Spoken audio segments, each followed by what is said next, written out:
dia ikhlas beriman dan beramal soleh, dia telah berpegang dengan tali yang kukuh. Tali kukuh ni apa maksud dia? Kalau kita lemas di laut kan, kita dapat satu tali yang kukuh. Maksudnya apa? Tali itu boleh selamatkan kita. Di sini, tali yang kukuh ialah, tali ini boleh selamatkan kita daripada apa? Azab Allah.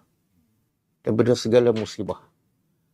Bahkan tali ini boleh bawa kita sampai ke surga, kukuh dan kuatnya. Macam mana nak dapat tali yang kukuh ni? Supaya kita selamat daripada azab Allah dan berjaya masuk surga. Macam mana?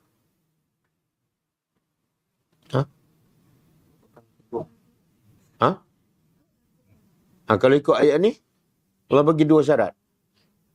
Ayat 22 tu. Satu, serah diri. Serah diri kepada Allah. Jangan serah diri kepada nafsu, kepada orang, kepada guru tu. Satu, serah diri sepenuh kepada Allah. Yang kedua, berbuat baik. Berbuat baik itu kita dah huraikan.